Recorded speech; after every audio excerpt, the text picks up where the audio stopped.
যাতে কোনো সন্দেহ নেই। মুত্তাকিদের জন্য হিদায়াত আল কোরআন। মক্কার হিরাগুয়ে কোরআনের প্রথম আয়াত একটু অবতীর্ণ হওয়ার পর থেকে সবার জন্য কোরআনের বিধান মানা অপরিহার্য। কিন্তু এই পবিত্র গ্রন্থের অবমাননা বাংলাদেশে দিন দিন বেড়েই চলছে। গতকাল শনিবার লাঠি মেরে পৃষ্ঠা ছিঁড়ে ও মাটিতে ফেলে পবিত্র কোরআনকে অবমাননা করেছেন এক শিক্ষার্থী। শুধু তাই নয়, কোরআনকে অবমাননা করে সেগুলো ভিডিও করে নিজের সামাজিক মাধ্যমে পোস্ট করে অপূর্ব পাল নামের ওই শিক্ষার্থী।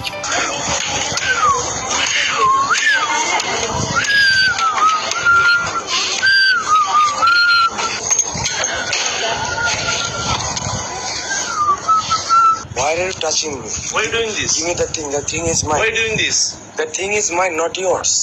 This should be go to the proctor. Please go I will go to the doctor myself. Give me that thing. Yeah, just stay here. I'll go through myself. Why are you doing this, man? I'm doing this for myself. No. Myself mean what? Myself. Myself mean Give what? that thing. Give that Myself mean what? আমি কিনছি আমার টাকা দিয়ে। Myself mean what? আমার বাবার টাকা দিয়ে কিনছি। Myself mean what? Myself mean what?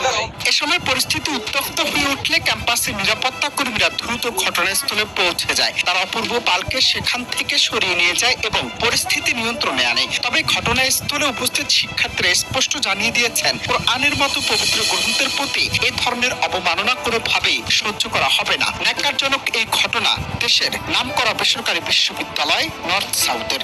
Mean what? Myself mean what? Myself মানে আমার। Myself মানে আমার। I know myself is yours. Yes. But what you're doing here? এর যেটা করতেছে দেখতেছ না, নিজের চোখ দিয়ে, নিজের চোখ দিয়ে দেখতেছ না? Yeah, just stay. আমার বুকটা আমাকে দাও।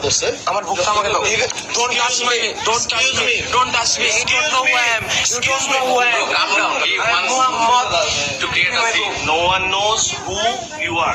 I'm Muhammad. I'm telling you, I'm Muhammad. Give me my book. I'm Muhammad Abul Ahmed Rak.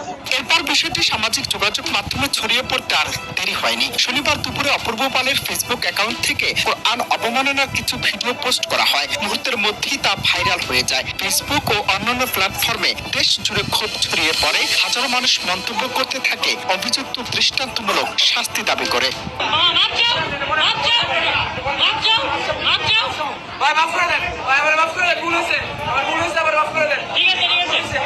এই ঘটনার জেরে শনিবার রাতে রাজধানীর একটি আবাসিক এলাকায় অপূর্ব পালের বাসার নিচে স্থানীয় জনতা বিক্ষোভে ফেটে পড়ে। তারা স্লোগান দিয়ে অভিযুক্তের শাস্তি দাবি করতে থাকে। পরিস্থিতি আরো উত্তপ্ত হয়ে উঠলে পুলিশ ঘটনাস্থলে পৌঁছে পরিস্থিতি নিয়ন্ত্রণে আনে এবং জনতার ক্ষোভ থেকে তাকে রক্ষায় হেফাজতে নেয়। পরবর্তীতে ভাটারা থানা পুলিশ আনুষ্ঠানিকভাবে অপূর্ব পালকে গ্রেফতারের বিষয়টি নিশ্চিত করে। তার বিরুদ্ধে পবিত্র কোরআন শরীফ অবমাননার অভিযোগে মামলা দায়ের হয়েছে বলে জানা গেছে। পুলিশ বলছে ঘটনাকে গুরুত্বের সাথে দেখা হচ্ছে এবং আইনগতভাবে সর্বোচ্চ ব্যবস্থা নেওয়া হবে।